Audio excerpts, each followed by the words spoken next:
वाहेगुरु वाहेगुरु वाहेगुरु वाहेगुरु वाहेगुरु। श्री वाहेगुरु साहिब जी संतो मन पवन सुख बनया किश जोग परापत गनया संतो मन पवन सुख बनया किश जोग परापत गनया रहाओ गुर दिखलाई मोरी जित मिर्ग पड़त है चोरी मूंद लिए दरवाजे बाजियले अनहद बाजे कुंभ कमल जल भरिया जल मेटिया ऊबा करया कहो कबीर जन जानिया जो जानिया तो मन मानिया कुंभ कमल जल भरिया जल मेटिया ऊबा करया कहो कबीर जन जानिया जो जानिया तो मन मानिया। वाहिगुरु जी का खालसा वाहिगुरु जी की फतेह। गुरुदर ते हाजर गुरु सवारे खालसा जी वडभागे हो जो चौथे पातशाह धन धन रामदास गुर जिन सिरिया तिने सवारिया पूरी होई करामात आप सिरजनहारे धारिया सिखी अते संगति पार ब्रह्म कर नमस्कार। इन्हां अजमतां वडियाइयां दे मालिक सोडी सुल्तान चौथे पातशाह गुरु रामदास महाराज दे पावन अस्थान श्री हरमंदर साहब दरबार साहब की यात्रा करते हैं। अमृत सरोवर दे इशनान अपने लोक परलोक दे सुखदाते सतगुरु छतर चवर तखत दे मालक सतगुरु धन धन धन श्री गुरु ग्रंथ साहिब पातशाह महाराज जी दे दर्शन परसना कीते हैं। हुण समा है गुरुद्वारा दीवान अस्थान मंजी साहब की निजमत मर्यादा के अनुसार जो अज सानू हरि दे मंदिर विचों पावन दरबार साहब दे विचों रब दे घरों पोथी परमेश्वर का थान अज आवाजा प्राप्त होया है। श्री मुख वाक दे रूप विच ਇਸ ਦਾ ਮੂਲ ਪਾਠ ਆਪ ਜੀ ਨੇ ਸਤਿਕਾਰਯੋਗ ਭਾਈ ਸਾਹਿਬ ਜੀ ਪਾਸੋਂ ਸਰਵਣ ਕੀਤਾ ਹੈ। ਰਾਗ ਸੋਰਠ ਹੈ, ਬਾਣੀ ਭਗਤ ਕਬੀਰ ਜੀ ਕੀ, ਅੰਗ ਹੈ 656। ਧਰਮ ਧਰਮੀਆਂ ਦਾ ਹੀ ਵਿਸ਼ਾ ਹੈ।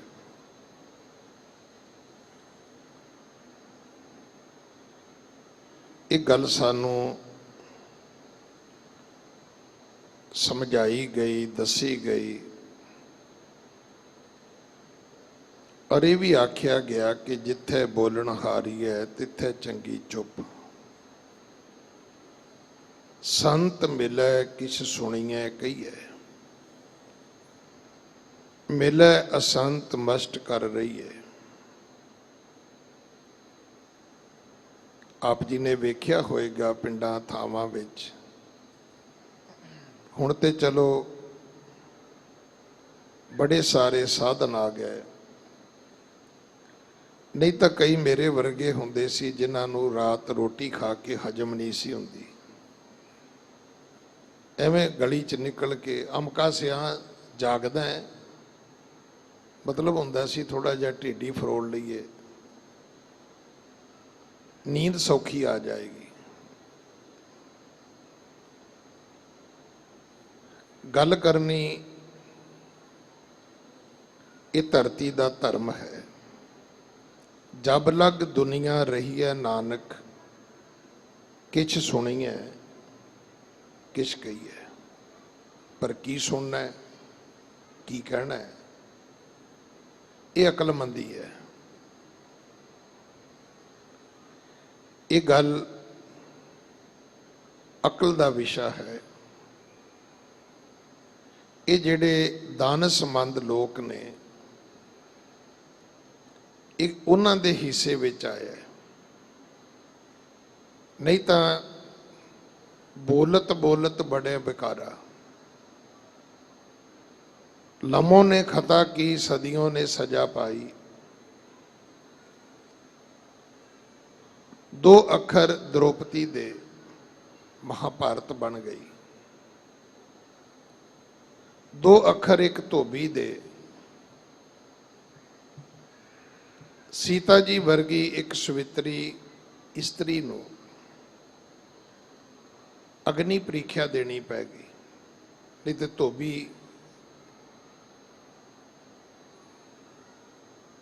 की स्टेटस है, ਉਹਦਾ ਕੀ ਪद्धति ਸੀ ਉਸ ਬੰਦੇ ਦੀ।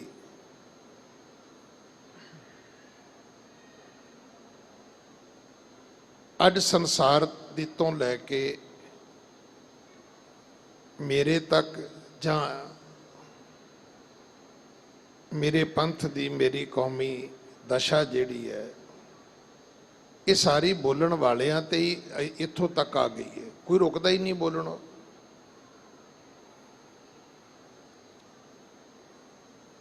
ਪ੍ਰਿੰਸੀਪਲ ਹਰਭਜਨ ਸਿੰਘ ਹੋਰੀ ਕਹਿੰਦੇ ਹੁੰਦੇ ਸੀ, ਇਹ ਗੱਲ ਉਹਨਾਂ ਨੇ ਪਾਠ-ਬੋਧ ਸਮਾਗਮ ਵਿੱਚ ਵੀ ਸੁਣਾਈ। ਸ਼ਾਇਦ ਉਹ ਕੋਈ ਪਾਕਿਸਤਾਨ ਦਾ ਡਰਾਮਾ ਵੇਖਦੇ ਸੀ। ਇਹ ਗੱਲਾਂ 91-92 ਦੀਆਂ ਨੇ, 30 ਸਾਲ ਪੁਰਾਣੀਆਂ। ਉਸ ਡਰਾਮੇ ਦੇ ਵਿੱਚ ਇੱਕ ਕਰੈਕਟਰ ਸੀ ਨੌਕਰ ਦਾ, ਕਿ ਜਦੋਂ ਘਰਦਿਆਂ ਨੇ ਗੱਲ ਕਰਨੀ ਤੇ ਉਹਨੇ ਵਿੱਚ ਟਪਕ ਪੈਣਾ, ਤੇ ਘਰਦਿਆਂ ਨੇ ਕਹਿਣਾ ਵੀ ਤੈਨੂੰ ਕਿੰਨੇ ਵਾਰੀ ਕਿਹਾ ਵੀ ਨਾ ਬੋਲਿਆ ਕਰ। ਉਹਨੇ ਕਹਿਣਾ ਜੀ ਠੀਕ ਹੈ। ਪਰ ਜਦੋਂ ਫਿਰ ਪ੍ਰਾਹੁਣੇ ਆਉਣੇ, ਫਿਰ 4 ਬੰਦੇ ਬਹਿਣੇ, ਉਹਨਾਂ ਗੱਲਾਂ ਕਰਨੀਆਂ, ਇਹਨੇ ਫਿਰ ਟਪਕ ਪੈਣਾ, ਫਿਰ ਬੋਲਣਾ। ਤੇ ਉਹਨਾਂ ਨੇ ਕਹਿਣਾ ਉਹ ਤੈਨੂੰ ਕਿਹਾ ਸੀ ਨਾ ਬੋਲਿਆ ਕਰ। ਉਹਦਾ ਜਿਹੜਾ ਉਹ ਤਕੀਆ ਕਲਾਮ ਸੀ, ਉਹਨੇ ਉਹ ਜਿਹੜਾ ਉਹ ਟੀਵੀ ਸੀਰੀਅਲ ਸੀ ਉਹ ਫੇਮਸ ਕਰ ਦਿੱਤਾ, ਮਸ਼ਹੂਰ ਕਰ ਦਿੱਤਾ। ਉਹ ਇੱਕ ਸ਼ਬਦ ਬੋਲਦਾ ਸੀ, ਸਭ ਗੱਲ ਕਰਨ 'ਚ ਕੀ ਹਰਜ ਹੈ। ਹੁਣ ਇਹ ਜਿਹੜੀ ਸਭ ਗੱਲ ਕਰਨ 'ਚ ਕੀ ਹਰਜ ਹੈ, ਇਹਨਾਂ ਗੱਲਾਂ ਨੇ ਤੇ ਸਾਰਾ ਕੁਝ ਵਿਗਾੜ ਪਾ ਦਿੱਤਾ। ਦੇਖੋ ਸਿਆਣਾ ਤੇ ਬੋਲੇ, ਕਹਿੰਦੇ ਨਾ ਛੱਜ ਤਾਂ ਬੋਲੇ ਛਾਨਣੀ ਕਿਉਂ ਬੋਲੇ। ਛਾਨਣੀ ਵੀ ਬੋਲੀ ਤੁਰੀ ਆਉਂਦੀ ਹੈ। ਸਾਨੂੰ ਨਹੀਂ ਸਮਝ ਆ ਰਹੀ।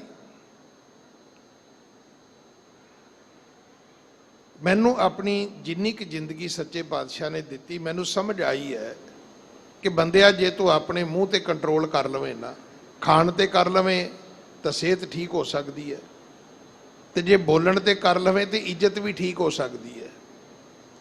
ਬਹੁਤੀ ਵਾਰੀ ਬੇਇੱਜ਼ਤੀ ਪੈਸਿਆਂ ਕਰਕੇ ਨਹੀਂ ਹੁੰਦੀ, ਪਾਟੇ ਕੱਪੜਿਆਂ ਕਰਕੇ ਨਹੀਂ ਹੁੰਦੀ।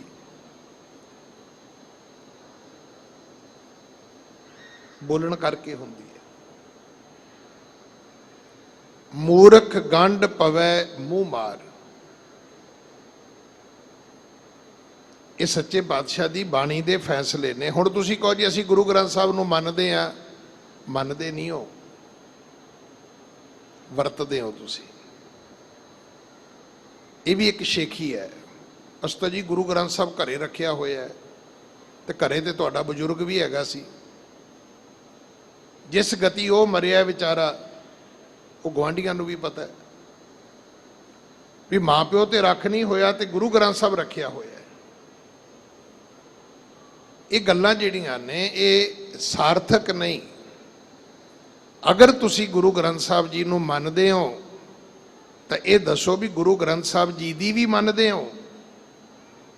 ਜੇ ਮੰਨਦੇ ਹੋ ਤੇ ਕੀ ਆ ਜਿੰਨੀਆਂ ਕੁ 2-4 ਗੱਲਾਂ ਮੈਂ ਤੁਹਾਡੇ ਨਾਲ ਸਾਂਝੀਆਂ ਕੀਤੀਆਂ ਨੇ, ਕੀ ਕਦੇ ਇਹਨਾਂ ਗੱਲਾਂ ਤੇ ਆਪਾਂ ਅਮਲ ਕੀਤਾ?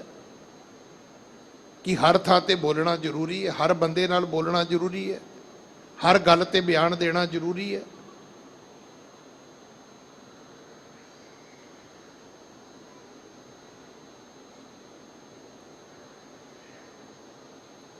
ਵੇਖੋ ਜਿਹੜੀ ਗੁਰਮਤ ਹੈ, ਨਾਮ ਬੋਲਣਾ ਇਹ ਧਰਤੀ ਦਾ ਧਰਮ ਨਹੀਂ ਹੈ, ਬੋਲਣਾ ਹੈ। ਬੋਲ ਸੋ ਧਰਮੜੀਆ ਮੋਨ ਕਤ ਧਾਰੀ ਰਾਮ। ਤੁਹਾਡੀ ਚੁੱਪ ਵੀ ਜਿਹੜੀ ਹੈ ਉਹ ਗੁਨਾਹਗਾਰਾਂ ਨੂੰ ਸ਼ਹਿ ਦੇ ਸਕਦੀ ਹੈ। ਤੁਹਾਡੀ ਚੁੱਪ ਵੀ ਜਿਹੜੀ ਹੈ ਉਹ ਕਪੱਤੇ ਆਦਮੀ ਨੂੰ ਉਤਸ਼ਾਹਿਤ ਕਰ ਸਕਦੀ ਹੈ। ਪਰ ਦੁੱਖ ਇਸ ਗੱਲ ਦਾ ਵੀ ਸਾਡੇ ਬਜ਼ੁਰਗਾਂ ਨੂੰ ਵੀ ਪਤਾ ਸੀ, ਅਨਪੜ੍ਹ ਸੀ, ਮੂਰਖ ਨਹੀਂ ਸਨ। ਉਹ ਕਹਿੰਦੇ ਹੁੰਦੇ ਸੀ ਜਿਹੜਾ ਬਹੁਤਾ ਬੋਲਦਾ ਹੈ ਉਹ ਕਪੱਤਾ ਹੈ। ਅੱਜ ਅਸੀਂ ਪੜ੍ਹੇ ਲਿਖੇ ਪਤਾ ਕੀ ਕਹਿੰਦੇ ਆ, ਜਿਹੜਾ ਬਹੁਤਾ ਬੋਲਦਾ ਉਹ ਸੱਚਾ ਹੈ। ਕਿੱਡੇ ਮੂਰਖ ਹੋ ਗਏ ਅਸੀਂ ਪੜ੍ਹੇ ਲਿਖੇ ਮੂਰਖ ਹਾਂ। ਸਾਡੇ ਅਨਪੜ੍ਹ ਬਜ਼ੁਰਗ ਕਹਿੰਦੇ ਸੀ ਜਿਹੜਾ ਬਹੁਤਾ ਬੋਲੇ ਉਹ ਕਪੱਤਾ ਹੈ। ਅਸੀਂ ਪੜ੍ਹੇ ਲਿਖੇ ਕਹਿੰਦੇ ਜਿਹੜਾ ਬਹੁਤਾ ਬੋਲੇ ਉਹ ਸੱਚਾ ਹੈ। ਨਹੀਂ, ਬਹੁਤਾ ਬੋਲਣ ਵਾਲਾ ਸੱਚਾ ਨਹੀਂ ਹੋ ਸਕਦਾ, ਕਪੱਤਾ ਹੀ ਹੈ। ਅੱਜ ਵੀ ਕਪੱਤਾ ਹੈ, ਪਹਿਲਾਂ ਵੀ ਕਪੱਤਾ ਹੀ ਸੀ। ਸੱਚ ਨੂੰ 10 ਵਾਰੀ ਬੋਲਣ ਦੀ ਲੋੜ ਨਹੀਂ। ਉਹ ਸਿਆਣੇ ਕਹਿੰਦੇ ਨੇ ਝੂਠ ਨੂੰ ਹੀ ਇੰਨੇ ਵਾਰੀ ਬੋਲੋ ਕਿ ਅਗਲਾ ਸੱਚ ਸਮਝ ਲਵੇ। ਅੱਜ ਇਸ ਤਰੀਕੇ ਤੇ, ਥਿਊਰੀ ਤੇ ਦੁਨੀਆ ਤੁਰ ਰਹੀ ਹੈ। ਅੱਜ ਦਾ ਸ਼ਬਦ ਕੀ ਹੈ? ਸੰਤੋ। ਇਹਦਾ ਮਤਲਬ ਕੀ ਹੋਇਆ? ਇਹਦਾ ਮਤਲਬ ਇਹ ਹੈ ਕਿ ਇਹ ਵਿਸ਼ਾ, ਅੱਜ ਦੀ ਜਿਹੜੀ ਗੱਲਬਾਤ ਹੈ ਇਹ ਦੁਨੀਆਦਾਰਾਂ ਨਾਲ ਕਰਨ ਵਾਲੀ ਨਹੀਂ ਹੈ। ਸੰਤ ਕੌਣ ਹੈ? ਹੁਣ ਅਸੀਂ ਸੰਤ ਦੇ ਅਰਥ ਇਹ ਕੀਤੇ ਨੇ ਵੀ ਜਿਹੜਾ ਬਿਲਕੁਲ ਰੱਬ ਦੇ ਕੋਲ ਚਲਾ ਗਿਆ। ਸੰਤ ਦੇ ਅਰਥ ਗੁਰੂ ਵੀ ਨੇ। ਸੰਤ ਦੇ ਅਰਥ ਪੁੱਗਿਆ ਹੋਇਆ ਵੀ ਨੇ, ਤੇ ਸੰਤ ਦੇ ਅਰਥ ਜਿਨ੍ਹਾਂ ਅਰਥਾਂ ਵਿੱਚ ਅੱਜ ਤੁਸੀਂ ਸਾਰੇ ਬੈਠੇ ਹੋ। ਅੱਜ ਸਵੇਰੇ ਤੁਸੀਂ ਦਰਬਾਰ ਸਾਹਿਬ ਆਏ, ਇਹ ਸੰਤ ਦਾ ਕਰਮ ਹੈ। ਜੇ ਤੁਸੀਂ ਸਿਹਤ ਪ੍ਰਤੀ ਸੁਚੇਤ ਹੁੰਦੇ ਤੇ ਕਿਸੇ ਪਾਰਕ 'ਚ ਜਾਂਦੇ, ਮਾਇਆ ਦੇ ਨਾਲ ਜ਼ਿਆਦਾ ਪ੍ਰਵਿਰਤ ਹੁੰਦੇ ਤੇ ਸਵੇਰੇ ਹੀ ਉੱਠ ਕੇ ਕੰਮ ਤੇ ਚਲੇ ਜਾਂਦੇ। ਤੁਸੀਂ ਇੱਥੇ ਆਏ ਹੋ, ਇਸ਼ਨਾਨ ਕੀਤਾ ਹੈ, ਪਾਠ ਕੀਤਾ ਹੈ, ਦਰਸ਼ਨ ਕੀਤੇ ਨੇ, ਲੋਕਾਂ ਦੇ ਪਰੌਂਠੇ ਖਾਣ ਦਾ ਵੇਲਾ ਹੈ, ਤੁਸੀਂ ਚੌਂਕੜੀ ਮਾਰ ਕੇ ਕਥਾ ਸੁਣ ਲਈ ਬੈਠੇ ਹੋ। ਇਹ ਸਾਰੇ ਸੰਤਾਂ ਦੇ ਕਰਮ ਨੇ।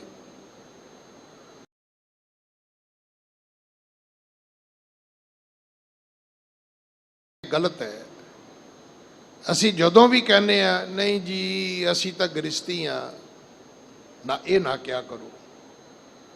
ਤੁਸੀਂ ਗ੍ਰਸਤੀ ਹੋ, ਤੁਸੀਂ ਗੁਰੂ ਨਾਨਕ ਸਾਹਿਬ ਦੇ ਧਰਮ ਦੇ ਅਨੁਯਾਈ ਹੋ। ਗ੍ਰਸਤੀ ਸਾਰੇ ਧਰਮਾਂ ਦੇ ਵਿੱਚੋਂ ਜਿਹੜਾ ਪ੍ਰਧਾਨ ਧਰਮ ਹੈ ਉਹਦਾ ਪੈਰੋਕਾਰ ਹੈ।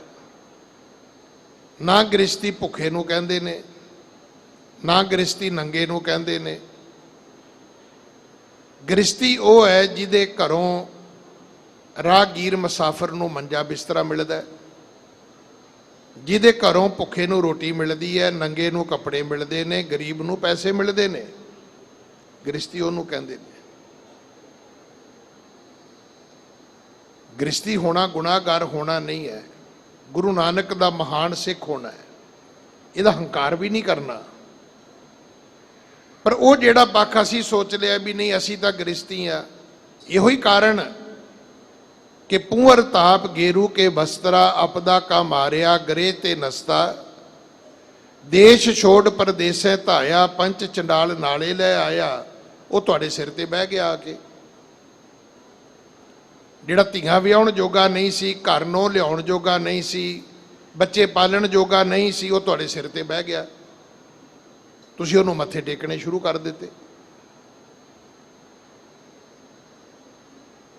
ਪੁੱਛੋ ਨਾ ਆਪਣੇ ਗੁਰੂ ਨੂੰ, ਆਪਣੇ ਗੁਰੂ ਨਾਲ ਗੱਲਾਂ ਕਰੋ। ਪੁੱਛੋ ਭਾਈ ਗੁਰਦਾਸ ਜੀ ਨੂੰ, ਜਿਨ੍ਹਾਂ ਨੇ ਸਿੱਖੀ ਸਮਝੀ ਹੈ। ਉਹ ਕਹਿੰਦੇ ਨੇ ਭਾਈ ਤੁਹਾਡਾ ਗੁਰੂ ਕਹਿੰਦਾ ਸੀ ਹੋਏ ਅਤੀਤ ਗ੍ਰਸਤ ਤਜ, ਫਿਰ ਉਨਕੇ ਘਰ ਮੰਗਣ ਜਾਈ। ਲੱਜਾ ਹੋਣੀ ਚਾਹੀਦੀ ਹੈ ਤੁਹਾਨੂੰ। ਆਪਣਾ ਘਰ ਤੇ ਛੱਡਤਾ ਤੇ ਲੋਕਾਂ ਦੇ ਘਰੋਂ ਰੋਟੀਆਂ ਮੰਗਦੇ ਫਿਰਦੇ ਹੋ ਤੁਸੀਂ। ਜਿਨ੍ਹਾਂ ਦੇ ਘਰ ਰੋਟੀ ਮੰਗਣ ਆਏ ਹੋ ਉਹਨਾਂ ਦਾ ਘਰ ਵੀ ਤੁਹਾਡੇ ਘਰ ਵਰਗਾ ਹੀ ਹੈ। ਉੱਥੇ ਵੀ ਇੱਕ ਮਾਤਾ ਪਤਨੀ ਦੇ ਰੂਪ ਵਿੱਚ ਰਹਿੰਦੀ ਹੈ, ਕੋਈ ਬੱਚੀ ਧੀ ਦੇ ਰੂਪ ਵਿੱਚ ਹੈ, ਕੋਈ ਬੱਚੀ ਨੂੰਹ ਦੇ ਰੂਪ ਵਿੱਚ ਹੈ। ਮਤਲਬ ਤੁਹਾਡਾ ਘਰ ਸੀ ਤੇ ਉਹ ਗਲਤ ਸੀ, ਲੋਕਾਂ ਦਾ ਘਰ ਹੈ ਤੇ ਉਹ ਠੀਕ ਹੈ। ਉੱਥੋਂ ਤੁਸੀਂ ਆਟਾ ਮੰਗਦੇ ਫਿਰਦੇ ਹੋ, ਤੁਸੀਂ ਰੋਟੀਆਂ ਮੰਗਦੇ ਫਿਰਦੇ ਹੋ ਤੁਸੀਂ ਭਾਈ। ਸੰਤ ਕਾ ਮਾਰਗ ਧਰਮ ਕੀ ਪੌੜੀ। ਸੰਤ ਦਾ ਰਸਤਾ ਧਰਮ ਦਾ ਰਸਤਾ ਹੈ। ਅੱਜ ਸਵੇਰ ਤੋਂ ਤੁਸੀਂ ਧਰਮ ਦੇ ਰਸਤੇ ਤੇ ਤੁਰੇ ਹੋ, ਤੁਸੀਂ ਸੰਤ ਹੋ। ਇਹ ਗੱਲ ਸਾਨੂੰ ਕਿਵੇਂ ਸਮਝ ਆਏਗੀ? ਇਨਸਾਨ ਤੂੰ ਆਪਣੇ ਆਪ ਕਰਕੇ ਕੁਝ ਵੀ ਨਹੀਂ ਹੈ। ਇਹ ਲਿਖਿਆ ਹੋਇਆ ਗੁਰੂ ਗ੍ਰੰਥ ਸਾਹਿਬ ਮਹਾਰਾਜ ਦੇ ਵਿੱਚ ਦਰਜ ਹੈ, ਜਿਹੇ ਕਰਮ ਕਮਾਏ ਤੇਹਾ ਹੋਏ ਸੀ। ਗੱਡੀ ਚਲਾਓਗੇ ਲੋਕ ਡਰਾਈਵਰ ਕਹਿਣਗੇ, ਫੌਜ ਵਿੱਚ ਜਾਓਗੇ ਲੋਕ ਤੁਹਾਨੂੰ ਫੌਜੀ ਕਹਿਣਗੇ,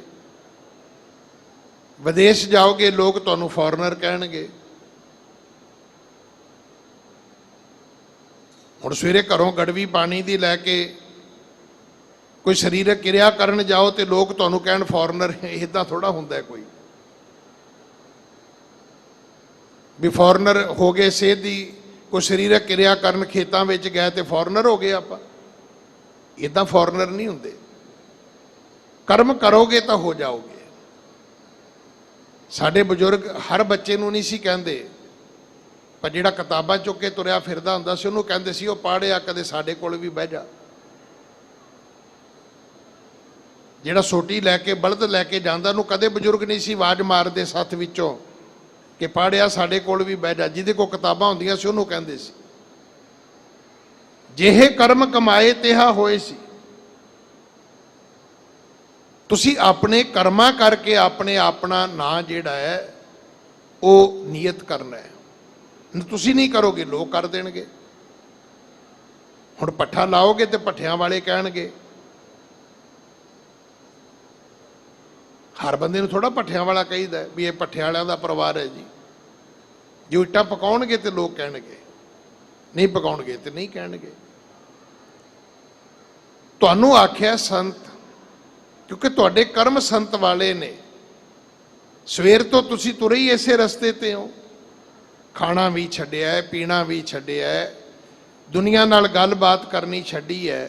ਤੇ ਗੁਰੂ ਪਾਤਸ਼ਾਹ ਜੀ ਅੱਜ ਦੇ ਮੁੱਖ ਵਾਕ ਵਿੱਚ ਜਿਹੜਾ ਭਗਤ ਕਬੀਰ ਜੀ ਦੇ ਪਵਿੱਤਰ ਮੁਖ ਤੋਂ ਉਚਾਰਨ ਹੋਇਆ ਹੈ, ਸਾਨੂੰ ਉਪਦੇਸ਼ ਕਰਕੇ ਸਮਝਾਉਂਦੇ ਨੇ, ਸੰਤੋ ਮਨ ਪਵਣੈ ਸੁਖ ਬਣਿਆ। ਹਾਂਜੀ। ਸਤਨਾਮ ਸ੍ਰੀ ਵਾਹਿਗੁਰੂ ਸਾਹਿਬ ਜੀ। ਸੰਤੋ ਮਨ ਪਵਨੈ ਸੁਖ ਬਣਿਆ। ਸੰਤ ਜਨੋ, ਤੁਸੀਂ ਸਵੇਰ ਦੇ ਤੁਰੇ ਹੋ, ਕਾਹਦੇ ਲਈ ਤੁਰੇ ਹੋ? ਜੇ ਸਿਹਤ ਦਾ ਗੱਲ ਕਰਨੀ ਸੀ ਤੇ ਪਾਰਕ ਜਾਂਦੇ, ਕੋਈ ਖੱਟੀ ਕਮਾਈ ਕਰਨੀ ਸੀ ਤੇ ਕੰਮ ਧੰਦੇ ਤੇ ਜਾਂਦੇ। ਤੁਸੀਂ ਕਾਹਦੇ ਲਈ ਰੱਬ ਦੇ ਘਰ ਆਏ ਹੋ? ਕਿਉਂਕਿ ਤੁਸੀਂ ਧਰਮੀ ਬਣਨਾ ਚਾਹੁੰਦੇ ਹੋ। ਧਰਮ ਕੀ ਹੈ? ਧਰਮ ਹੈ ਆਪਣੇ ਅੰਦਰ ਦੀ ਸਾਧਨਾ। ਦੁਨੀਆ ਕਿਵੇਂ ਧਰਮ ਕਮਾ ਰਹੀ ਹੈ? ਦੁਨੀਆ ਧਰਮ ਕਮਾ ਰਹੀ ਹੈ ਲੱਖਾਂ ਕਰੋੜਾਂ ਅਰਬਾਂ ਮਿਲੀਅਨ ਟ੍ਰਿਲੀਅਨ ਬਿਲੀਅਨ ਦਾਨ ਕਰਕੇ। ਇਹਦਾ ਮਤਲਬ ਇਹ ਹੈ ਕਿ ਇਹ ਤਾਂ ਅਮੀਰਾਂ ਦਾ ਰਸਤਾ ਹੈ ਬਾਈ। ਸਾਨੂੰ ਜਿਹੜੇ ਅਸੀਂ ਭਾਵਣੀ ਭਗਤ ਭਾਏ ਕੌਡੀ ਅਗਰ ਭਾਗ ਰਾਖੇ, ਸਾਨੂੰ ਤੇ ਰਾਹ ਹੀ ਛੱਡ ਦੇਣਾ ਚਾਹੀਦਾ ਹੈ। ਕਿਉਂਕਿ ਸਾਡੀ ਤਾਂ ਗਿਣਤੀ ਮਿਣਤੀ ਨਹੀਂ ਹੋਣੀ ਇਸ ਰਸਤੇ ਵਿੱਚ। ਧਰਮ ਪੈਸੇ ਦਾ ਸਾਧਨ ਨਹੀਂ ਹੈ। ਧਰਮ ਤੁਹਾਡੇ ਅੰਦਰ ਦੀ ਸਾਧਨਾ ਹੈ, ਤੁਹਾਡੇ ਅੰਦਰ ਦਾ ਯੋਗ ਹੈ। ਕੀ ਤੁਹਾਨੂੰ ਪਤਾ ਹੈ ਵੀ ਜਿਹੜਾ ਤੁਹਾਡਾ ਮਨ ਹੈ ਇਹ ਪਵਨ ਵਰਗਾ ਬਣ ਚੁੱਕਿਆ ਹੈ, ਉੱਡਦਾ ਹੀ ਫਿਰਦਾ ਹੈ, ਹਿੱਲਦਾ ਹੀ ਰਹਿੰਦਾ ਹੈ। ਕਦੇ ਇੱਧਰ ਨੂੰ ਵਗਣਾ ਸ਼ੁਰੂ ਹੋ ਗਿਆ, ਕਦੇ ਇੱਧਰ ਨੂੰ ਵਗਣਾ ਸ਼ੁਰੂ ਹੋ ਗਿਆ ਹੈ। ਗਿਆਨੀ ਜੀ, ਇਹ ਹੁੰਦਾ ਹੈ ਧਰਮ। ਅਸੀਂ ਤੇ ਸੋਚਦੇ ਹਾਂ ਵੀ ਪੁੱਤ ਮੰਗ ਲਓ, ਨੋਹਾਂ ਲੈ ਆਓ, ਬੱਚੇ ਵਿਆਹ ਲਓ, ਘਰ ਬਣਾ ਲਓ, ਮਹਾਰਾਜ ਦੀ ਸੁਖਣਾ ਸੁੱਖ ਲਓ, ਤੇ ਜਿੰਨੇ ਘਰ ਦੇ ਜੀ ਹੋਣ ਉਹਨੇ ਜਾ ਕੇ ਸਰੋਵਰ 'ਚ ਚੁੱਭੇ ਲਾ ਲਓ ਤੇ ਧਰਮ ਹੋ ਗਿਆ। ਧਰਮ ਇਹ ਨਹੀਂ ਹੈ, ਇਹ ਧਰਮ ਦੇ ਕਰਮ ਨੇ। ਧਰਮ ਦੇ ਨਾਂ ਤੇ ਸਾਡੇ ਪੁਰਖਿਆਂ ਨੇ, ਬਜ਼ੁਰਗਿਆਂ ਨੇ, ਸਾਡੇ ਵਡਕਿਆਂ ਨੇ ਜਿਹੜੇ ਕੰਮ ਕਰਨ ਦੀ ਸਾਨੂੰ ਨਿਸ਼ਾਨਦੇਹੀ ਦਿੱਤੀ ਹੈ, ਇਹ ਉਹ ਨੇ ਵੀ ਜੇ ਸਰੋਵਰ 'ਚ ਜਾਵੇਂ ਤੇ ਇਸ਼ਨਾਨ ਕਰੀ। ਪਰ ਅੱਜ ਹੋ ਕੀ ਰਿਹਾ? ਅੱਜ ਸਰੋਵਰ ਦੀ ਪਰਿਕਰਮਾ ਹੁੰਦੀ, ਇਸ਼ਨਾਨ ਨਹੀਂ ਹੁੰਦਾ। ਪਰਿਕਰਮਾ ਸਿਰਫ ਗੁਰੂ ਗ੍ਰੰਥ ਸਾਹਿਬ ਦੀ ਹੁੰਦੀ ਹੈ। ਸਰੋਵਰ ਦਾ ਇਸ਼ਨਾਨ ਹੁੰਦਾ ਹੈ। ਚਲੋ ਰਹੋ ਵਿਚਾਰ। ਸਾਨੂੰ ਭਗਤ ਜੀ ਕਹਿੰਦੇ ਤੁਸੀਂ ਸੰਤ ਹੋ, ਸਵੇਰ ਦੇ ਇਸ ਰਸਤੇ ਤੇ ਤੁਰੇ ਹੋ, ਤੇ ਕੀ ਤੁਹਾਨੂੰ ਪਤਾ ਹੈ ਵੀ ਜਿਹੜਾ ਤੁਹਾਡਾ ਮਨ ਹੈ ਇਹ ਹਵਾ ਵਰਗਾ ਬਣ ਚੁੱਕਿਆ ਹੈ, ਜਾਂ ਹੈ ਹੀ ਹਵਾ ਵਰਗਾ ਹੈ? ਮਨ ਦੀ ਬਿਰਤੀ ਹੈ, ਮਨ ਦਾ ਸੁਭਾਅ ਇਹ ਹੈ ਕਿ ਇਹ ਕਬਹੂ ਜੀੜਾ ਊਬ ਚੜਤ ਹੈ, ਕਬਹੂ ਜਾਏ ਪਿਆਲੇ। ਇਹ ਜਿਹੜਾ ਮਨ ਮੇਰਾ ਹਵਾ ਵਰਗਾ ਸੀ ਸੰਤੋ, ਸੁਖ ਬਣਿਆ। ਅੱਜ ਬੜਾ ਸੁਖੀ ਹੈ। ਅੱਜ ਪਵਨ ਵਰਗੇ ਇਧਰ ਉਧਰ ਡੋਲਦੇ ਨੂੰ, ਇਧਰ ਉਧਰ ਭਟਕਦੇ ਮਨ ਨੂੰ ਅੱਜ ਸੁਖ ਮਿਲਿਆ। ਹਾਂਜੀ। ਕਿਛ ਜੋਗ ਪ੍ਰਾਪਤ ਗਨਿਆ। ਅੱਜ ਮੈਨੂੰ ਲੱਗਦਾ ਹੈ, ਅੱਜ ਕੁਛ ਪ੍ਰਾਪਤੀ ਦੇ ਯੋਗ ਹੋਇਆ ਹੈ। ਹੁਣ ਲੱਗਦਾ ਹੈ ਕਿ ਕੁਝ ਨਾ ਕੁਝ ਮੈਨੂੰ ਪ੍ਰਾਪਤ ਹੋਏਗਾ।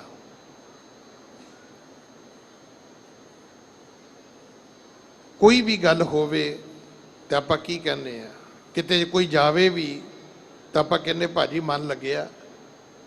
ਕਹਿੰਦਾ ਪਹਿਲਾਂ ਤੇ ਨਹੀਂ ਸੀ ਲੱਗਦਾ, ਹੁਣ ਕੁਛ ਲੱਗ ਗਿਆ। ਹੁਣ ਲੱਗਦਾ ਵੀ ਹੈ ਵੀ ਲੱਗ ਜਾਏਗਾ। ਕੰਮ ਧੰਦਾ ਖੋਲਿਆ, ਪੁੱਛਿਆ ਭਾਜੀ ਕੰਮ ਦਾ ਕੀ ਹਾਲ ਹੈ? ਕਹਿੰਦਾ ਪਹਿਲਾਂ ਤੇ ਠੀਕ ਨਹੀਂ ਸੀ, ਪਰ ਹੁਣ ਆਪਣੇ ਖਰਚੇ ਖੁਰਚੇ ਕੱਢਦਾ ਹੈ, ਹੁਣ ਲੱਗਦਾ ਹੈ ਵੀ 4 ਪੈਸੇ ਵੀ ਬਚਿਆ ਕਰਨਗੇ।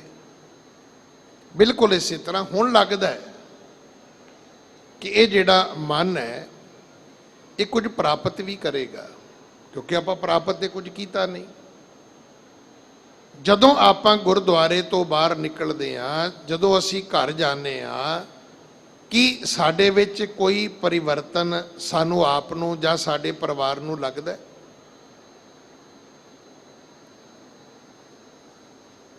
ਜੇ ਲੱਗਦਾ ਹੈ ਤਾਂ ਫਿਰ ਤਾਂ ਕਿਛ ਯੋਗ ਪ੍ਰਾਪਤ ਗਣਿਆ, ਫਿਰ ਤਾਂ ਠੀਕ ਹੈ।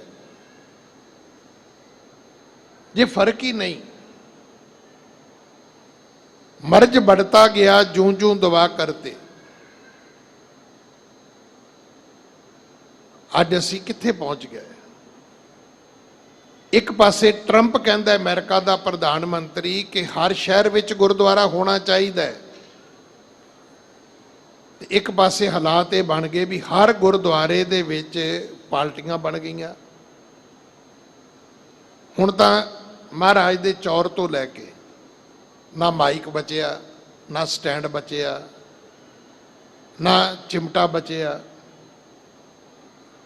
ਥੋੜਾ ਜਿਹਾ ਚਿਰ ਵਾਗਰੂ ਵਾਗਰੂ ਕਰਦਿਆਂ ਖੜਕਾਉਨੇ ਆ, ਮੁੜ ਕੇ ਇੱਕ ਦੂਜੇ ਨਾਲ ਖੜਕਾਉਣ ਲੱਗ ਪੈਂਦੇ। ਅਸੀਂ ਪਹੁੰਚੇ ਕਿੱਥੇ? ਅਸੀਂ 5 ਦਿਨ ਬੰਦੇ ਕੰਮ ਕਰਦੇ ਨੇ ਤੇ 6ਵੇਂ ਦਿਨ ਡੰਡ ਬੈਠਕਾਂ ਮਾਰਦੇ ਨੇ, ਤੇ 7ਵੇਂ ਦਿਨ ਕਹਿੰਦੇ ਆ ਜੀ ਗੁਰਦੁਆਰੇ ਮੇਰੇ ਕੋ ਫੜ ਕੇ ਮੈਕ ਫੜ ਕੇ ਵਿਖਾਈ ਤੂੰ, ਵੀ ਜੇ ਛਿੰਝੀ ਪਾਉਣੀ ਹੈ ਤੇ ਕਿਤੇ ਪਾਰਕ 'ਚ ਪਾ ਲਓ ਯਾਰ।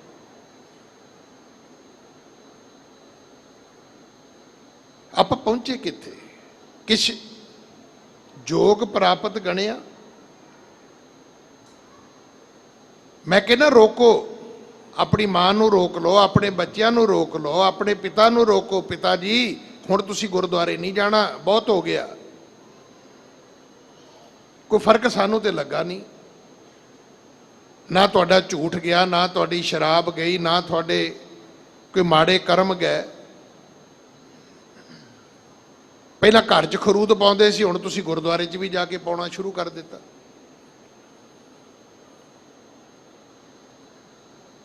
ਨਹੀਂ ਬਸ ਹੁਣ ਹੋਰ ਨਹੀਂ ਚਾਹੀਦਾ। ਅੱਜ ਦੇ ਸ਼ਬਦ ਨੂੰ ਬੜੇ ਧਿਆਨ ਨਾਲ ਸੁਣਿਓ। ਹਾਂਜੀ। ਰਹਾਉ ਗੁਰ ਦਿਖਲਾਈ ਮੋਰੀ। ਗੁਰੂ ਨੇ ਮੈਨੂੰ ਇੱਕ ਮੋਰੀ ਵਿਖਾਈ। ਮੋਰੀ ਜਿੱਥੋਂ ਲੀਕੇਜ ਹੁੰਦੀ ਹੈ, ਜਿੱਥੋਂ ਕੁਝ ਚੀਜ਼ਾਂ ਅੰਦਰ ਵੀ ਆਉਂਦੀਆਂ ਨੇ ਤੇ ਕੁਝ ਬਾਹਰ ਵੀ ਨਿਕਲ ਜਾਂਦੀਆਂ ਨੇ। ਉਹ ਖਾਲੀ ਥਾਂ, ਉਹ ਕਮੀ ਮੈਨੂੰ ਆਪਣੇ ਸਰੀਰ ਦੇ ਵਿੱਚੋਂ, ਆਪਣੇ ਜੀਵਨ ਵਿੱਚੋਂ ਉਹ ਖੱਪਾ ਵਿਖਾ ਦਿੱਤਾ ਹੈ, ਜਿੱਥੋਂ ਚੀਜ਼ਾਂ ਆਪੇ ਹੀ ਅੰਦਰ ਵੜੀ ਜਾਂਦੀਆਂ ਨੇ, ਆਪੇ ਹੀ ਬਾਹਰ ਨਿਕਲੀਆਂ ਜਾਂਦੀਆਂ ਨੇ। ਇਹਨੂੰ ਬਾਰੀ ਨਹੀਂ ਕਹਿੰਦੇ। ਮੋਰੀ ਨੂੰ ਬਾਰੀ ਨਹੀਂ ਕਹੀਦਾ, ਰੋਸ਼ਨਦਾਨ ਨਹੀਂ ਕਹੀਦਾ, ਨਾ ਇਹਨੂੰ ਵਿੰਡੋ ਕਹੀਦਾ ਹੈ, ਨਾ ਇਹਨੂੰ ਤੁਸੀਂ ਖਿੜਕੀ ਕਹਿਣਾ ਹੈ, ਨਾ ਦਰਵਾਜ਼ਾ ਕਹਿਣਾ ਹੈ, ਨਾ ਰੋਸ਼ਨਦਾਨ ਕਹਿਣਾ ਹੈ। ਮੋਰੀ ਦੇ ਅਰਥ ਇਹ ਬਿਲਕੁਲ ਨਹੀਂ ਹੈਗੇ। ਇੱਕ ਮੋਰੀ ਹੈ ਸਾਡੇ ਸਰੀਰ ਵਿੱਚ, ਜਿੱਥੋਂ ਕਮਜ਼ੋਰੀਆਂ ਅੰਦਰ ਆਉਂਦੀਆਂ ਨੇ, ਵਿਸ਼ੇ ਵਿਕਾਰ ਅੰਦਰ ਆਉਂਦੇ ਨੇ। ਹਾਂਜੀ। ਜਿਤ ਮਿਰਗ ਪੜਤ ਹੈ ਚੋਰੀ। ਜਿੱਥੋਂ ਮਿਰਗ ਚੋਰੀ ਕਰਨ ਵਾਸਤੇ ਪ੍ਰਵੇਸ਼ ਕਰਦੇ ਨੇ। ਮਿਰਗ ਕੀ ਹੈ? ਪਸ਼ੂ। ਪਸ਼ੂ ਕੀ ਨੇ? ਵਕਾਰ। ਆਪਾਂ ਖੇਤ ਨੂੰ ਵਾੜ ਕੀਤੀ, ਪਰ ਵੇਲਾਂ ਫਿਰ ਜੰਗਲੀ ਜਾਨਵਰ ਖਾ ਗਏ, ਤੇ ਬਜ਼ੁਰਗ ਪੁੱਛੇਗਾ ਤੇ ਸਹੀ ਨਾ, ਪੁੱਤਰ ਇਹ ਜਾਨਵਰ ਆਏ ਕਿੱਥੋਂ ਨੇ? ਸਵੇਰ ਦੇ ਆਪਾਂ ਉੱਠੇ ਆ, ਫਿਰ ਕਾਮ ਕਿੱਥੋਂ ਆ ਗਿਆ, ਕ੍ਰੋਧ ਕਿੱਥੋਂ ਆ ਗਿਆ, ਲੋਭ ਕਿੱਥੋਂ ਆ ਗਿਆ, ਮੋਹ ਕਿੱਥੋਂ ਆ ਗਿਆ, ਹੰਕਾਰ ਕਿੱਥੋਂ ਆ ਗਿਆ? ਪਤਾ ਹੈ ਤੁਹਾਨੂੰ ਸਾਡੇ ਔਰ ਬਾਹਰਲੇ ਮੁਲਕ ਦਾ ਕੀ ਫਰਕ ਹੈ? ਬਾਹਰਲੇ ਮੁਲਕ ਦੇ ਵਿੱਚ ਕੋਈ ਵੀ ਗਲਤ ਚੀਜ਼ ਜਿਹੜੀ ਹੈ ਉਹ ਤੁਸੀਂ ਐਕਸਪੋਰਟ ਨਹੀਂ ਕਰ ਸਕਦੇ।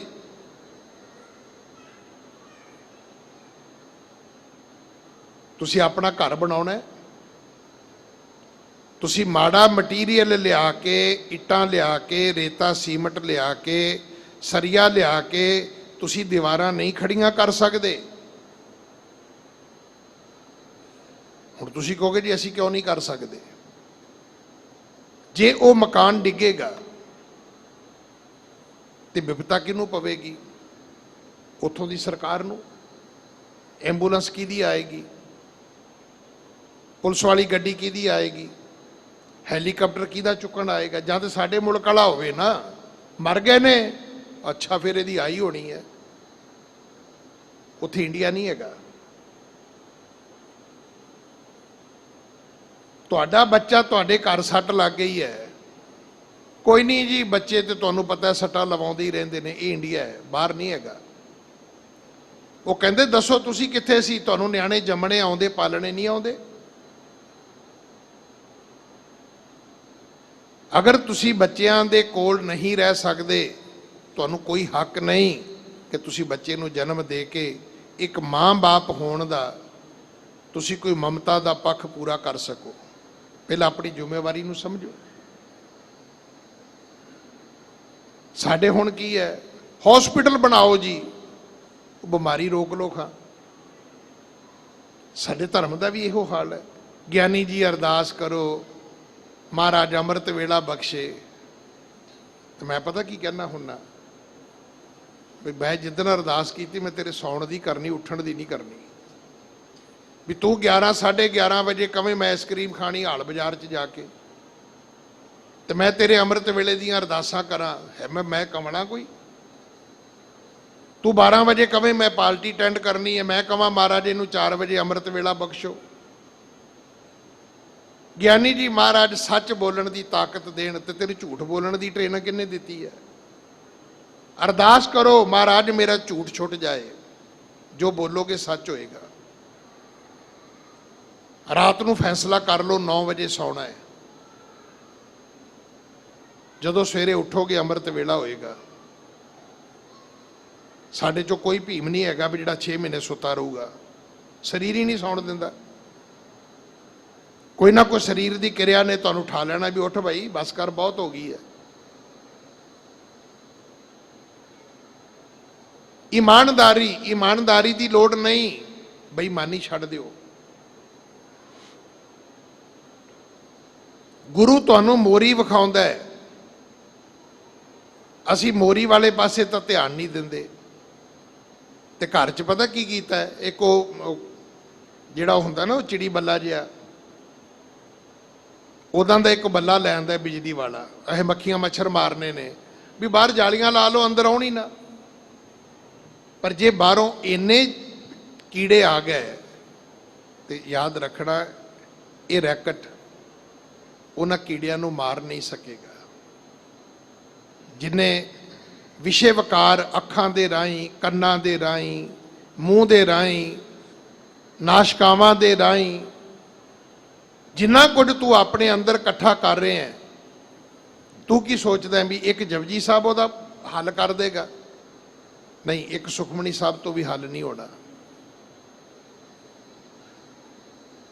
ਜਿੰਨੇ ਬਾਹਰੋਂ ਇਹ ਮੋਰੀਆਂ ਜਿਹੜੀਆਂ ਨੇ, ਪਹਿਲਾਂ ਇਹਨਾਂ ਨੂੰ ਬੰਦ ਕਰ। ਗੁਰ ਦਿਖਲਾਈ ਮੋਰੀ, ਅੱਗੇ ਕੀ ਹੈ? ਜਿਤ ਮਿਰਗ ਪੜਤ ਹੈ ਚੋਰੀ। ਇੱਥੋਂ ਵਕਾਰ ਆਉਂਦੇ ਨੇ, ਨਿੰਦਿਆ ਆਉਂਦੀ ਹੈ, ਚੁਗਲੀਆਂ ਆਉਂਦੀਆਂ ਨੇ।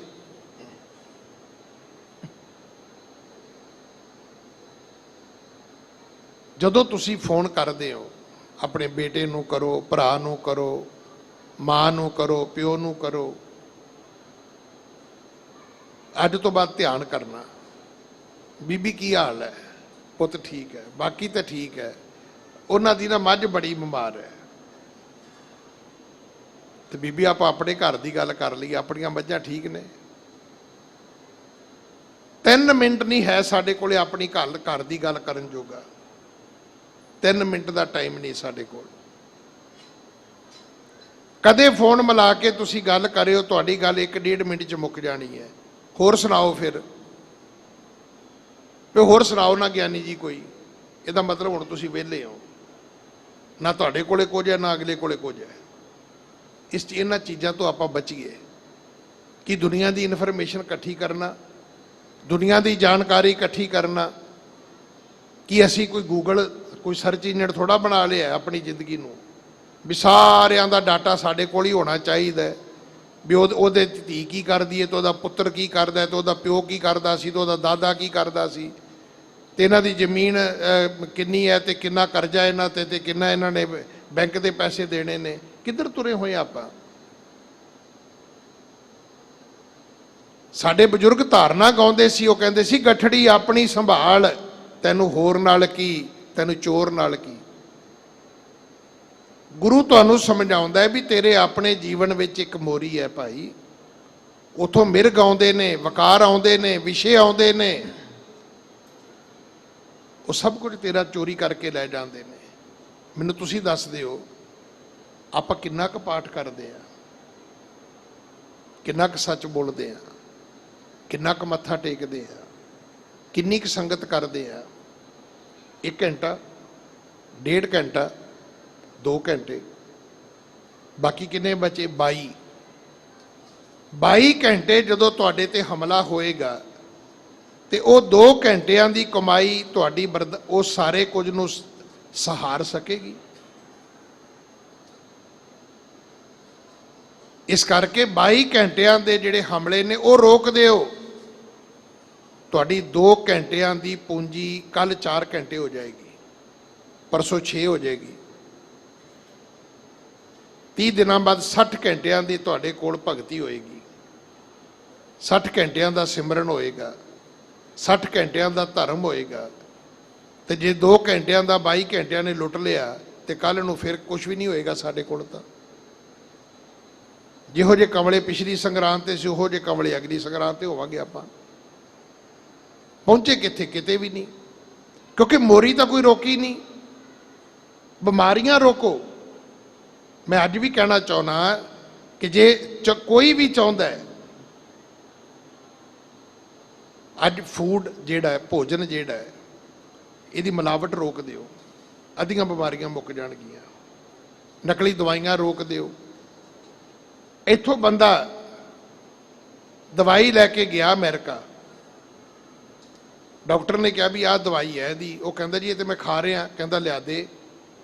ਉਹਨੇ ਲੈਬੋਰਟਰੀ 'ਚ ਭੇਜੀ, ਕਹਿੰਦਾ ਇਹ ਤਾਂ ਦਵਾਈ ਨਕਲੀ ਹੈ। ਬਿਮਾਰੀ ਡਾਇਗਨੋਜ਼ ਹੋ ਗਈ ਹੈ, ਦਵਾਈ ਮਿਲ ਗਈ ਹੈ, ਪਰ ਦਵਾਈ ਖਾਂਦਿਆਂ ਖਾਂਦਿਆਂ ਬੰਦਾ ਮਰ ਚੱਲਿਆ ਸੀ, ਕਿਉਂਕਿ ਦਵਾਈ ਡੁਪਲੀਕੇਟ ਸੀ।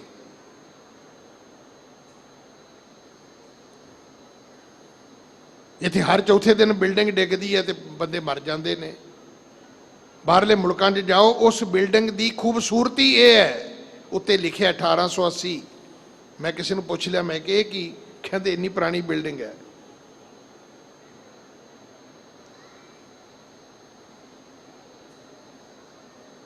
ਅੱਜ ਵੀ ਉਸ ਇਮਾਰਤ ਦੀ ਖੂਬਸੂਰਤੀ ਹੈ, ਉਹਦੀ ਫਾਊਂਡੇਸ਼ਨ ਐਸੀ ਹੈ, ਉਹਦੀਆਂ ਦੀਵਾਰਾਂ ਐਸੀਆਂ ਨੇ, ਉਹਦੀਆਂ ਛੱਤਾਂ ਐਸੀਆਂ ਨੇ, ਉਹ ਡਿੱਗ ਨਹੀਂ ਸਕਦੀ, ਟੁੱਟ ਨਹੀਂ ਸਕਦੀ। ਸੱਚੇ ਪਾਤਸ਼ਾਹ ਮਹਾਰਾਜ ਨੇ ਭਗਤ ਕਬੀਰ ਜੀ ਦੇ ਰਾਹੀਂ ਅੱਜ ਸਾਡੇ ਤੇ ਕਿਰਪਾ ਕੀਤੀ। ਆਖਿਆ, ਸੰਤੋ ਮਨ ਪਵਣੇ ਸੁਖ ਬਣਿਆ। ਮਨ ਹਵਾ ਵਰਗਾ ਸੀ, ਪਰ ਅੱਜ ਕੁਝ ਸੁਖ ਮਿਲਿਆ। ਅੱਗੇ ਕੀ ਹੋਇਆ? ਕਿਛ ਜੋਗ ਪ੍ਰਾਪਤ ਗਣਿਆ। ਅੱਜ ਲੱਗਦਾ ਗੱਲ ਬਣੇਗੀ, ਮੈਨੂੰ ਕੁਝ ਨਾ ਕੁਝ ਜ਼ਰੂਰ ਪ੍ਰਾਪਤ ਹੋਏਗਾ। ਕਿਉਂ? ਗੁਰ ਦਿਖਲਾਈ ਮੋਰੀ। ਮੈਨੂੰ ਪਤਾ ਹੀ ਨਹੀਂ ਸੀ ਲੱਗ ਰਿਹਾ ਕਿ ਇਹ ਰੋਗ ਆ ਕਿੱਥੋਂ ਰਿਹਾ ਹੈ, ਇਹ ਬਿਮਾਰੀ ਕਿੱਥੋਂ ਆ ਰਹੀ ਹੈ। ਗੁਰੂ ਨੇ ਮੈਨੂੰ ਉਹ ਦੱਸ ਦਿੱਤਾ ਹੈ। ਬਿਮਾਰੀ ਡਾਇਗਨੋਜ਼ ਹੋ ਗਈ। ਅੱਗੇ ਜਿਤ ਮਿਰਗ ਪੜਤ ਹੈ ਚੋਰੀ, ਔਰ ਇਹ ਵੀ ਦੱਸ ਦਿੱਤਾ ਕਿ ਇਹ ਇਸ ਰਸਤੇ ਤੋਂ ਕਿਹੜੀਆਂ ਕਿਹੜੀਆਂ ਬਿਮਾਰੀਆਂ ਨੇ, ਵਕਾਰ ਨੇ, ਵਿਸ਼ੇ ਨੇ, ਔਗਣ ਨੇ, ਦੋਸ਼ ਨੇ, ਜਿਹੜੇ ਤੇਰੇ ਜੀਵਨ ਵਿੱਚ ਆ ਚੁੱਕੇ ਨੇ ਭਾਈ। ਹਾਂਜੀ। ਮੂੰਦਲੀਏ ਦਰਵਾਜੇ, ਬਾਜੀਲੇ ਅਨਹਦ ਬਾਜੇ। ਭਗਤ ਕਬੀਰ ਕਹਿੰਦੇ ਮੈਂ ਉਹ ਸਾਰੇ ਰਸਤੇ ਬੰਦ ਕਰ ਦਿੱਤੇ ਨੇ ਜਿੱਥੋਂ ਮਿਰਗ ਆਉਂਦੇ ਸੀ, ਵਕਾਰ ਆਉਂਦੇ ਸੀ, ਵਿਸ਼ੇ ਆਉਂਦੇ ਸੀ, ਦੋਸ਼ ਆਉਂਦੇ ਸੀ, ਬੁਰਾਈਆਂ ਆਉਂਦੀਆਂ ਸੀ, ਔਗਣ ਆਉਂਦੇ ਸੀ। ਹੁਣ ਕੀ ਹੋਇਆ? ਕਹਿੰਦੇ ਬਾਜੀਲੇ ਅਨਹਦ ਬਾਜੇ। ਅੰਦਰ ਇੱਕ ਲਾਈਟ ਮਿਊਜ਼ਿਕ ਚੱਲਦਾ ਸੀ, ਅੰਦਰ ਅਨਹਦ ਧੁਨੀ। ਤੁਸੀਂ ਕਦੇ ਕਦੇ ਵੇਖਿਓ ਜਦੋਂ ਹਰ ਪਾਸੇ ਮੌਸਮ ਠੀਕ ਹੋਵੇ, ਸਿਹਤ ਠੀਕ ਹੋਵੇ, ਘਰ ਦੇ ਹਾਲਾਤ ਠੀਕ ਹੋਣ, ਤੇ ਕੋਈ ਆਦਮੀ ਨਾ ਐ ਕਰਦਾ ਆਉਂਦਾ ਹੁੰਦਾ ਐ ਕਰਦਾ। ਹੁਣ ਅੱਜ ਤੇ ਹੋ ਸਕਦਾ ਉਹਨੇ ਕੰਨਾਂ 'ਚ ਕੋਈ ਹੈੱਡਫੋਨ ਲਾਏ ਹੋਣ ਤੇ ਗਾਣੇ ਸੁਣਦਾ ਆਉਂਦਾ ਹੋਵੇ, ਅੱਜ ਹੋ ਸਕਦਾ ਹੈ, ਪਰ ਅੱਜ ਤੋਂ 30 ਸਾਲ ਪਹਿਲਾਂ ਨਹੀਂ ਸੀ ਹੁੰਦਾ। ਫਿਰ ਸਾਹਮਣੇ ਵਾਲਾ ਪੁੱਛਦਾ ਸੀ, ਕਿੱਦਾਂ ਬਈ, ਅੱਜ ਤੇ ਬੜਾ ਖੁਸ਼ ਹੈ। ਉਹਨੂੰ ਆਪਣੇ ਅੰਦਰੋਂ ਇੱਕ ਖੁਸ਼ੀ, ਇੱਕ ਧੁਨੀ ਸੁਣਦੀ ਸੀ, ਅੱਛਾ ਲੱਗਦਾ ਸੀ। ਇਹ ਸਭ ਕੁਝ ਤੁਹਾਡੇ ਅੰਦਰ ਹੈ, ਇਹ ਸਾਰਾ ਕੁਝ ਹੈਗਾ ਤੁਹਾਡੇ ਅੰਦਰ। ਜਦੋਂ ਬਾਹਰੋਂ ਆਵਾਜ਼ ਵੱਧ ਗਈ, ਬਾਹਰੋਂ ਸਾਊਂਡ ਵੱਧ ਗਿਆ, ਬਾਹਰੋਂ ਪੋਲੂਸ਼ਨ ਆ ਗਿਆ, ਉਹ ਅੰਦਰ ਵਾਲੀ ਆਵਾਜ਼ ਜਿਹੜੀ ਸੀ ਉਹ ਦਬ ਗਈ, ਉਹ ਸੁਣਨੋਂ ਹਟ ਗਿਆ। ਹੁਣ ਜਦੋਂ ਤੁਸੀਂ ਆਪਣੇ ਅੰਦਰ ਦੀ ਆਵਾਜ਼ ਸੁਣੋਗੇ ਤੇ ਅੰਦਰ ਦੀ ਆਵਾਜ਼ ਜਿਹੜੀ ਹੈ ਉਹ ਇਹ ਹੈ ਕਿ ਆਤਮਾ ਪਰਮਾਤਮਾ ਦੀ ਅੰਸ਼ ਹੈ।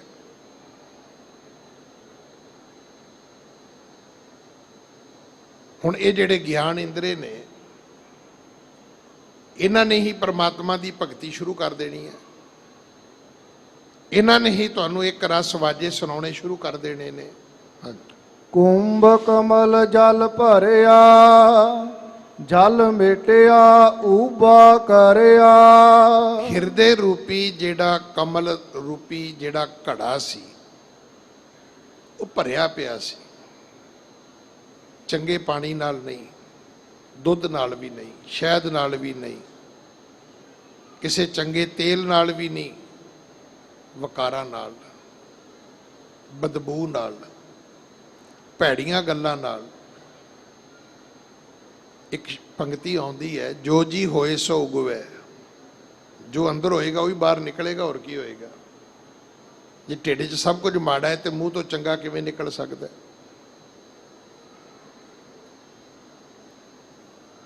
ਹਿਰਦਾ ਰੂਪੀ ਜਿਹੜਾ ਕਮਲ ਜਿਹੜਾ ਹੈ, ਇਹ ਘੜਾ ਜਿਹੜਾ ਹੈ ਇਹ ਭਰਿਆ ਪਿਆ ਸੀ।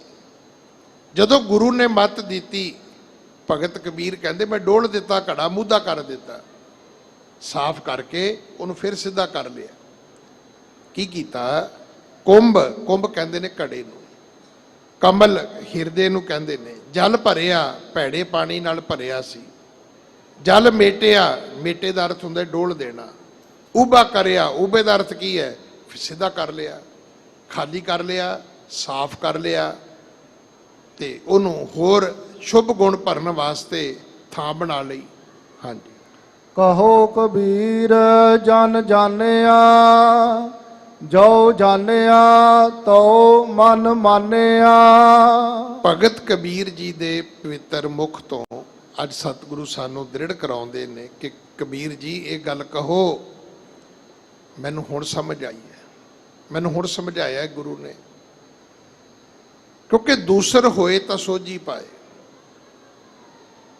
ਇਹ ਜ਼ਰੂਰ ਚੇਤਾ ਰੱਖਣਾ, ਬੱਚੇ ਦਾ ਜਨਮ ਹੁੰਦਾ ਹੈ,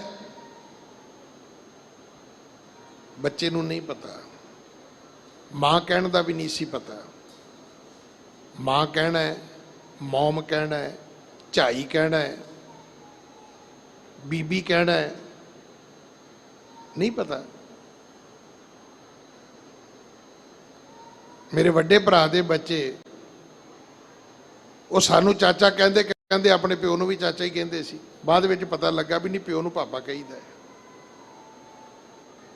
ਦੂਸਰ ਹੋਏ ਤਾਂ ਸੋਝੀ ਪਾਏ। ਅੱਜ ਦੁੱਖ ਇਸ ਗੱਲ ਦਾ ਵੀ ਹੈ, ਹਰ ਬੰਦਾ ਕਹਿੰਦਾ ਜੀ ਮੈਨੂੰ ਗੁਰੂ ਦੀ ਕੀ ਲੋੜ ਹੈ।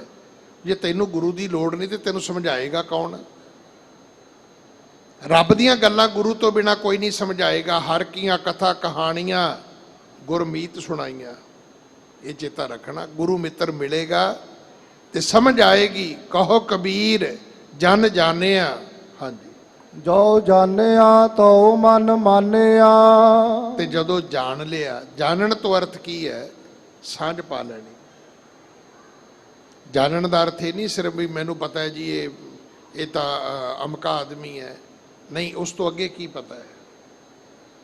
ਉਹਦੀ ਜਾਣਕਾਰੀ ਹੋਣਾ, ਉਹਦੇ ਨਾਲ ਜਾਣ ਪਛਾਣ ਹੋਣਾ। ਜਦੋਂ ਤੁਹਾਡੀ ਰੱਬ ਨਾਲ ਜਾਣ ਪਛਾਣ ਹੋ ਜਾਏਗੀ ਤਾਂ ਫਿਰ ਇਹ ਜ਼ਰੂਰ ਚੇਤਾ ਰੱਖਣਾ, ਤੋ ਮਨ ਮਾਨਿਆ, ਫਿਰ ਤੁਹਾਨੂੰ ਇੱਕ ਆਦਤ ਵੀ ਪੈ ਜਾਏਗੀ।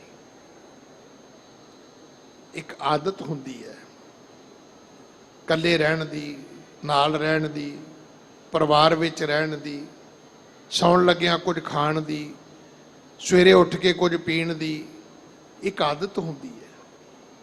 ਆਪਾਂ ਕਹਿ ਨਹੀਂ ਦਿੰਦੇ ਮੈਨੂੰ ਆਦਤ ਜੀ ਪੈ ਗਈ ਹੈ, ਤੇ ਜਦੋਂ ਘਰ ਵਿੱਚ ਇਕੱਲੇ ਰਹਿਣਾ ਪੈ ਜਾਏ ਤੇ ਬੜਾ ਹੀ ਔਖਾ ਲੱਗਦਾ ਹੈ, ਕਿਉਂਕਿ ਆਦਤ ਜੀ ਹੁੰਦੀ ਹੈ ਇਕੱਠੇ ਬਹਿ ਕੇ ਪ੍ਰਸ਼ਾਦਾ ਛਕਣਾ, ਗੱਲਬਾਤ ਕਰਨੀ।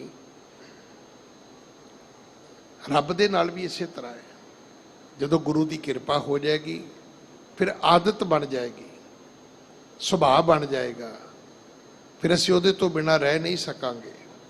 ਫਿਰ ਲੱਗੇਗਾ ਅੱਜ ਕੁਝ ਮੇਰਾ ਰਹਿ ਗਿਆ ਹੈ, ਅੱਜ ਸ਼ਾਇਦ ਮੈਨੂੰ ਕੁਝ ਮਿਲਿਆ ਨਹੀਂ, ਅੱਜ ਕੋਈ ਕਮੀ ਹੈ ਮੇਰੇ ਵਿੱਚ। ਸੱਚੇ ਪਾਤਸ਼ਾਹ ਕਿਰਪਾ ਕਰਨ, ਅਸੀਂ ਧਰਮ ਨੂੰ ਸਮਝਣ ਦਾ ਯਤਨ ਕਰੀਏ। ਧਰਮ ਵਹਿਮਾਂ ਭਰਮਾਂ ਦਾ, ਪਖੰਡਾਂ ਦਾ, ਕਰਮ ਕਾਂਡਾਂ ਦਾ ਨਾ ਧਰਮ ਨਹੀਂ ਹੈ।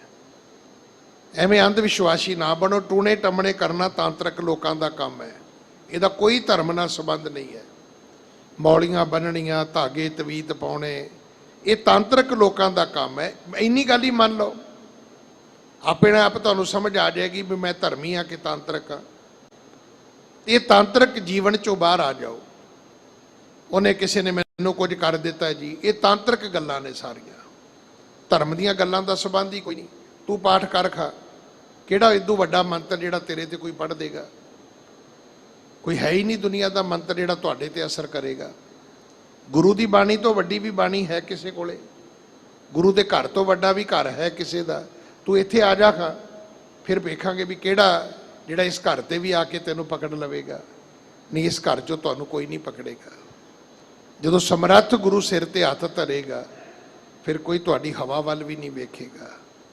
ਫਿਰ ਛਤਰ ਅਨੇਕ ਚਲਾਵਤ ਘਾਵ ਤਉ ਤਨ ਏਕ, ਨਾ ਲਾਗਣ ਪਾਵੇ। ਕਰੀ ਜਾਣ ਜੋ ਵਿਰੋਧੀ ਕਰਦੇ ਨੇ, ਉਹ ਕਰੀ ਜਾਣ, ਦੁਸ਼ਮਣ ਕਰਨ, ਪਰ ਤੂੰ ਸੇਫ ਰਹੇਗਾ। ਤੇਰੇ ਆਲੇ ਦੁਆਲੇ ਗੁਰੂ ਹੋਵੇਗਾ, ਗੁਰੂ ਦਾ ਤੇਰੇ ਸਿਰ ਤੇ ਹੱਥ ਹੋਵੇਗਾ, ਗੁਰੂ ਤੇਰੀ ਰਾਖੀ ਕਰੇਗਾ। ਤੂੰ ਕਿਹਾ ਕਰ, ਗੁਰ ਪੂਰੇ ਮੇਰੀ ਰਾਖ ਲਈ। ਇੰਨੇ ਸ਼ਬਦ ਪ੍ਰਵਾਨ ਕਰਨਾ। ਭੁੱਲਾਂ ਮੇਰੀਆਂ ਨੇ ਖਿਮਾ ਕਰ ਦੇਣੀਆਂ। ਉਪਦੇਸ਼ ਸਤਿਗੁਰੂ ਜੀ ਦਾ ਹੈ, ਆਪਣੇ ਪੱਲੇ ਬੰਨ੍ਹ ਲੈਣਾ। ਸਤਿਗੁਰੂ ਜੀ ਦਾ ਕੋਟਾਨ ਕੋਟ ਸ਼ੁਕਰ, ਜਿਨ੍ਹਾਂ ਨੇ ਕਿਰਪਾ ਕੀਤੀ, 2 ਸ਼ਬਦ ਬੋਲਣ ਦੀ ਦਾਤ ਬਖਸ਼ੀ, ਆਪਣੀ ਗੋਦ ਵਿੱਚ ਬੈਠਣ ਦਾ ਸੁਭਾਗ ਸਮਾਂ ਬਖਸ਼ਿਆ। ਆਪ ਸੰਗਤ ਦਾ ਧੰਨਵਾਦ, ਸਾਰੇ ਪ੍ਰਬੰਧ ਦਾ ਧੰਨਵਾਦ, ਵਿਸ਼ੇਸ਼ ਕਰਕੇ ਸਿੰਘ ਸਾਹਿਬ ਗਿਆਨੀ ਜਗਤਾਰ ਸਿੰਘ ਜੀ, ਹੈਡ ਗ੍ਰੰਥੀ ਸ਼੍ਰੀ ਹਰਮੰਦਰ ਸਾਹਿਬ ਦਰਬਾਰ ਸਾਹਿਬ ਜੀ ਦਾ ਧੰਨਵਾਦ, ਜਿਨ੍ਹਾਂ ਨੇ ਸਮਾਂ ਵੰਡ ਕਰਦਿਆਂ ਆਪ ਸੰਗਤ ਦੇ ਦਰਸ਼ਨ ਕਰਵਾਏ ਹਨ। ਸੱਚੇ ਪਾਤਸ਼ਾਹ ਉਹਨਾਂ ਨੂੰ ਸਿਹਤ ਜਾਬੀ ਦੇਣ, ਆਪਣੀ ਸੇਵਾ ਆਪ ਲੈਣ ਸੇਵਕ ਕੋਲੋਂ। ਆਓ ਫਤਿਹ ਬੁਲਾਉਣ ਤੋਂ ਪਹਿਲਾਂ ਸ਼ਬਦ ਦੀਆਂ ਜੋ 2 ਅੰਤਲੀਆਂ ਪੰਕਤੀਆਂ ਨੇ ਉਸ ਦਾ ਪਾਠ ਸਰਵਣ ਕਰੀਏ। ਹਾਂਜੀ। ਕੁੰਭ ਕਮਲ ਜਲ ਭਰਿਆ, ਜਲ ਮੇਟਿਆ ਊਬਾ ਕਰਿਆ। ਕਹੋ ਕਬੀਰ ਜਨ ਜਾਣਿਆ, ਜੋ ਜਾਣਿਆ ਤੋ ਮਨ ਮਾਨਿਆ। ਵਾਹਿਗੁਰੂ ਜੀ ਕਾ ਖਾਲਸਾ, ਵਾਹਿਗੁਰੂ ਜੀ ਕੀ ਫਤਿਹ। ਵਾਹਿਗੁਰੂ ਜੀ ਕਾ ਖਾਲਸਾ, ਵਾਹਿਗੁਰੂ ਜੀ ਕੀ ਫਤਿਹ। ਸ਼ੇਰੇ ਪੰਜਾਬ ਗੁਰਬਾਣੀ YouTube ਚੈਨਲ ਨੂੰ ਵੱਧ ਤੋਂ ਵੱਧ ਸਬਸਕ੍ਰਾਈਬ ਕਰੋ ਤੇ ਇਸ ਤੇ ਗੁਰਬਾਣੀ, ਸ਼ਬਦ ਕੀਰਤਨ ਤੇ ਇਤਿਹਾਸ ਨਾਲ ਵੱਧ ਤੋਂ ਵੱਧ ਜੁੜ ਕੇ ਆਨੰਦ ਮਾਣੋ ਤੇ ਆਪਣੀ ਜ਼ਿੰਦਗੀ ਨੂੰ ਸਫਲ ਕਰੋ। ਵਾਹਿਗੁਰੂ ਜੀ ਕਾ ਖਾਲਸਾ, ਵਾਹਿਗੁਰੂ ਜੀ ਕੀ ਫਤਿਹ।